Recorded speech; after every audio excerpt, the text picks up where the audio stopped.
तमाम जो नेता हैं, कांग्रेस के जो बड़े नेता हैं, समाजवादी पार्टी के बड़े नेता हैं, सबने बाकायदा अपने कार्यकर्ताओं को इंस्ट्रक्शंस दे रखे हैं कि जहां भी पोस्टल बैलेट की गिनती हो रही है उन पोस्टल बैलेट पे पूरी नज़र रखनी है और एक एक मतदान केंद्र पे जो एक टेबल होती है, एक एक टेबल पे दो दो कार्यकर्ता रहे, जिससे कि जो शासन प्रशासन के लोग हैं ये कोई भी गड़बड़ी ना कर पाएँ। पूरा बहुत लंबा खेल है इसका, और ये खेल बिहार में भी हुआ है। बंगाल में इनकी साजिश नहीं चल पाई क्योंकि ममता दीदी सजग होकर काम कर रही थी, ममता दीदी पूरी तरीके से मुस्तैद थी। और उत्तर प्रदेश के साथ जो 5 राज्यों में चुनाव है, इस बार विपक्ष पूरी तरीके से मुस्तैद है।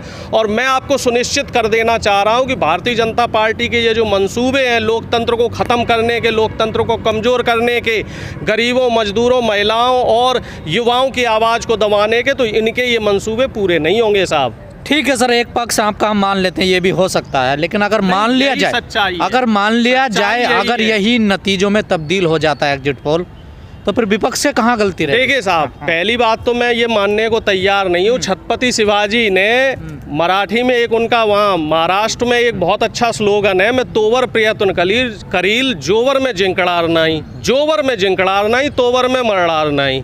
इसका मैं हिंदी में आपको रूपांतरण बताता हूँ। शिवाजी ने कहा था कि फैसला होने से पहले मैं क्यों अपनी हार मानूं, ये जग अभी जीता नहीं और मैं हारा नहीं। तो मैं आपकी बात अभी कैसे मान लूं? नहीं, आप तो बोलने वाले आदमी, आप अपनी राय रखते हैं। एक पक्ष अगर आप रख सकते हैं, अगर ऐसा होता है तो फिर विपक्ष से कहाँ गलती रही? नहीं, ऐसा नहीं हो सकता। अगर ऐसा, पहली बात सर, तो कई बार एग्जिट पोल सही भी निकले सर, नहीं देख गलत तो निकले, लेकिन कई बार सही भी निकले। जो जमीनी सर्वे है आप उसको समझिए। भारतीय जनता पार्टी को कौन वोट देगा? युवा बेरोजगारी से परेशान है, 100 में से 60-62 युवा इस समय बेरोजगार है। किसानों की समस्या तमाम 13 महीने 14 महीने किसानों की समस्या रही, और पहले चरण से लेके आखिरी चरण तक। कहीं तो गन्ने किसान अपने भुगतान के लिए परेशान था, कहीं किसान की एमएसपी नहीं मिली, गेहूं की दाम। ये बात 2016 में भी कही गई जब नोटबंदी हुई कि जनता लाइन में लगी, परेशान रही। 2017 में कितनी सीटों से जीत गए हमें सब जानते हैं। 2019 में भी यही हुआ कि लोग परेशान हैं, पैदल चले, जिन्हें क्या क्या दुनिया भर की बातें। बात को समझिए, उस समय माहौल थोड़ा सा दूसरा था। तब क्या था, तब प्रधानमंत्री जी की जो बातें थी उन बातों में जनता फंस गई। कहीं इन्होंने सांप्रदायिक माहौल बनाने की कोशिश की, कहीं इन्होंने किसी तरह का माहौल बनाने की कोशिश की, लेकिन अब वो सारी चीज़ें जनता समझ चुकी है, जनता उन चीज़ों को भांप चुकी है, और जनता को ये भी चीज़ें समझ में आ गई हैं तो कि कहीं ना कहीं जो है आम आदमी के हक की मारी की जा रही है। लेकिन सर, सारी एजेंसियां तो बीजेपी के पक्ष में जा रही है ना, कोई तो एजेंसी दिखाएंगी भाई, वहाँ से उनको पैसे मिल रहे हैं, वो प्रायोजित हैं, तो वो दिखाएंगी। वो अपना धर्म ईमानदारी से निभा रहे हैं, आप अपना धर्म ईमानदारी से निभा रहे हैं। आप लोगों ने जिस तरीके से किसानों के पक्ष को रखा पिछले 13 महीने तक, अगर आप लोग वहाँ नहीं होते, और पहली बार ऐसा हुआ है कि सोशल मीडिया की जीत हुई है, मेन स्ट्रीम मीडिया पे पहली बार हुआ है। और आप दूसरी चीज़ ये भी समझ लीजिए, 2019 के बाद से जो सिनेरियो है वो चेंज हो रहा है। अब भारतीय जनता पार्टी को कहीं भी क्लियर मैंडेट नहीं मिल रहा है। आप चाहे झारखंड की बात कर लो, आप चाहे महाराष्ट्र की बात कर लो, आप चाहे बिहार की बात कर लो, चाहे आप बात कर लो यहाँ की, क्या बोलते, नहीं हरियाणा की। मध्य प्रदेश में चुनाव 2019 से पहले हुआ था और वहाँ लोकतंत्र की हत्या की गई थी, ठीक है। तो ये चीज़ उत्तर प्रदेश में भी होगी। उत्तर प्रदेश में भारतीय जनता पार्टी 100 सीटों पर सिमटने वाली है। बस ये लोकतंत्र की हत्या, ईवीएम में छेड़छाड़, तो ये एग्जिट पोल दिखाकर चैनलों को क्या मिलता है? फिर चैनलों को पैसा मिलता है, और कई बार इनकी छवि धूमिल हो चुकी है, जो एग्जिट पोल गलत निकले हैं। देखिए साहब, ऐसा है, एग्जिट पोल जो है वो कोई एक पैरामीटर नहीं है कि ये सही होगा। ये बेसिकली है क्या, जैसे मान लीजिए हम पाबंदी क्यों नहीं, हम यहाँ गाजियाबाद में बैठे हुए हैं, गाजियाबाद में मान लीजिए 3 लाख वोट पड़ने हैं, ठीक है। 3 लाख वोट में क्या ये 3 लाख लोगों से सर्वे करते हैं? ये सैंपलिंग करते हैं 1000 लोगों की। अब वो 1000 लोग ये ऐसे पकड़ते हैं जो शहरी वोटर होता है, और शहरी वोटर ये माना जाता है कि वो भारतीय जनता पार्टी का वोटर है। इस चीज़ को मैं भी स्वीकार रहा हूँ, क्योंकि शहरी वोटर सिर्फ टीवी देखता है। ज़्यादातर शहरी वोटर व्यापार करने वाला या नौकरी पेशा है, तो उन्हें तो कोई दिक्कत नहीं है। समस्या है इस समय गरीबों के साथ, समस्या है युवाओं के साथ, और जो ग्रामीण युवा हैं उनके साथ समस्या है, क्योंकि वो सरकारी नौकरी की तरफ रुझान करते हैं। भाई शहर का जो युवा है वो प्राइवेट जॉब की तरफ ज़्यादा जाता है, या फिर उसके फादर साहब का कोई पुश्तैनी बिजनेस है तो वो उस बिजनेस की तरफ जाता है।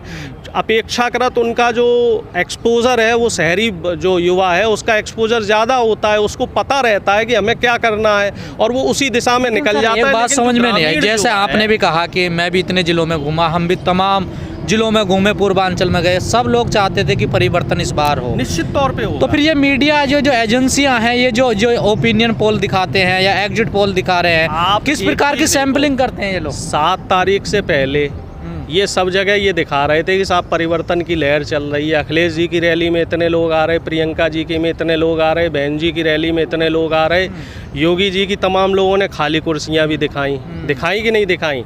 अब हुआ क्या, 7 तारीख को जैसे ही ये 6 बजे आपका ख़त्म हुआ तो वैसे ही इनको पीएम ऑफिस से सख्त निर्देश आ गए कि अब ये स्क्रिप्ट चलानी है। पैसा मिल गया, बीच में पैसा मिलना ये तो आप लोगों की देखिए हारने की बौखलाहट, नहीं देखिए हम अति गंभीर आरोप लगा देते हैं। आप ये बताइए, अगर पीएमओ से फोन चला गया, बिल्कुल पश्चिम बंगाल में भी जो रुझान आ रहे थे, जो इनके एग्जिट पोल थे, क्या वो एग्जिट पोल सत्य निकले?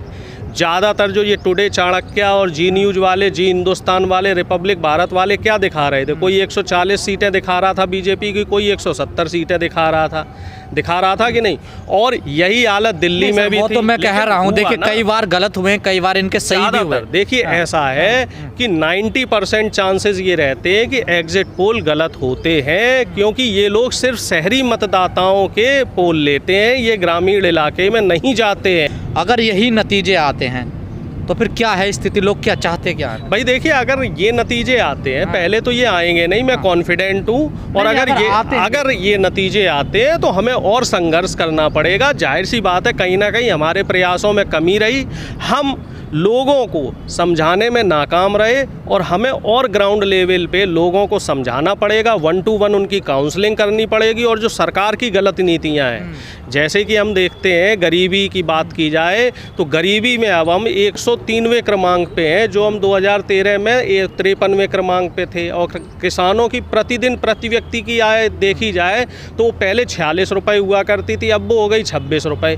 तो ये जो मूलभूत चीज़ें हैं, इनको हमें और रूट लेवल पे जाके समझाना पड़ेगा। देखिए, हार अगर होती है, देखिए जीत और हार सिक्के के 2 पहलू है। जीत हुई तो ठीक है, हमारी नीतियां सही हैं, और अगर असफल हुए हम तो जाहिर सी बात है कि हमारी सफलता का जो प्रयास था, उस प्रयास में कहीं ना कहीं कमी रह गई। तो हमें उस कमी पे चिंतन मनन करके उसको सुधारना होगा, और ये लोकतंत्र और संविधान को बचाने की लड़ाई है। तो और इस लड़ाई को हम इतनी आसानी से नहीं त्यागेंगे। ये तो हम आखिरी सांस तक इस लड़ाई को लड़ते रहेंगे। 13 महीने किसान आंदोलन चला, आपने भी बराबर कवर किया और मैं भी बराबर उस आंदोलन का हिस्सा रहा। उस आंदोलन को मेन स्ट्रीम मीडिया ने क्या नाम दिया था कि खालिस्तानियों का आंदोलन है, देशद्रोहियों का आंदोलन है, कुछ किसान बैठे हुए हैं। जबकि हकीकत क्या थी वो आपको भी बेहतर पता है और मुझे भी बेहतर पता है। थोड़ा और पीछे जाते हैं, बंगाल चुनाव में मेन स्ट्रीम मीडिया क्या दिखा रही थी? 160 सीटें लाएगी भाजपा, 170 सीटें लाएगी भाजपा, 180 सीटें लाएगी भाजपा। दिल्ली चुनाव देख लीजिए, वहाँ भी इसी तरह का सिनेरियो था, हरियाणा में भी इसी तरह का सिनेरियो था। तो कुल मिला जुला के जो कहानी है वो ये है कि मीडिया, जो मेन स्ट्रीम मीडिया है, जैसे गोदी मीडिया की संज्ञा दी गई है, ये अपना काम ईमानदारी से कर रही है। क्योंकि एक, हालांकि कहना नहीं चाहिए, ये अशोभनीय शब्द है, एक कुत्ते को अगर आप हड्डी डालते हैं तो वो पूंछ अपने मालिक के लिए ही हिलाएगा। तो वही हाल गोदी मीडिया का है। इनको फंडिंग हो रही है, इनको विज्ञापन मिलते हैं 500-500 करोड़, 1000-1000 करोड़ के, और पीएम ऑफिस से इनको साफ निर्देश दिए जाते हैं कि अब इस तरह की खबर चलानी है।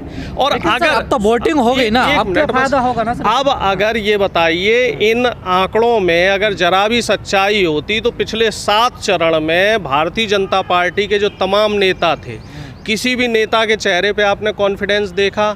आपने भी लगभग 50 से ज़्यादा ज़िले कवर किए हैं रैलियों में। मोदी जी की रैली में जो भीड़ आई थी वो कहाँ की भीड़ थी? हरियाणा की भीड़ थी, मध्य प्रदेश की भीड़ थी, बाहर की गाड़ियाँ थी। मैं भी तकरीबन 32 ज़िले घूमा हूँ, मैंने भी देखा है जहाँ जहाँ मोदी जी की रैली हुई है, मैं सिर्फ यही देखता रहा और यही नोट करता रहा कि मोदी जी की रैली में कहाँ से भीड़ आ रही है। उनकी रैलियों में हरियाणा की गाड़ियों के नंबर है, मध्य प्रदेश की गाड़ियों के नंबर है, दिल्ली की गाड़ियों के नंबर है। अगर उत्तर प्रदेश की भी गाड़ियाँ हैं तो मान लीजिए रैली हो रही है कन्नौज में, तो गाड़ी का नंबर है यूपी 70, यूपी 50, यानी कि पूर्वांचल से लाए जा रहे हैं। और उन लोगों से भी हमने चर्चा करी तो पता चला कि किसी को 500 रुपये दे के लाया गया है, किसी को 1000 रुपये दे के लाया गया है। तो इस तरीके से इन्होंने एक इवेंट मैनेजमेंट तैयार किया। और अब जो बात आप कह रहे हैं कि अब इसका क्या फ़ायदा, अब एक ये मनोवैज्ञानिक प्रभाव और दबाव बनाना चाह रहे हैं। इसके पीछे इनकी साजिश समझिए साहब, पोस्टल बैलेट का खेल ये करना चाह रहे हैं। ये चाह रहे हैं कि विपक्ष पार्टी के जो कार्यकर्ता है वो मतदान केंद्र पे बुझे हुए हौसले के साथ पहुंचे और 8 से 8:30 बजे के बीच 10 तारीख को पोस्टल बैलेट की गिनती होगी। जाहिर सी बात है उस टाइम तक पूरी गिनती नहीं हो पाएगी, तो जो बैलेट बचेंगे वो बैलेट 20वें चरण के बाद गिने जाते हैं और इन्हीं 20 चरण के बीच में ये खेल करेंगे और हमें इस खेल को बचाना है। टिकैत साहब ने भी कहा है।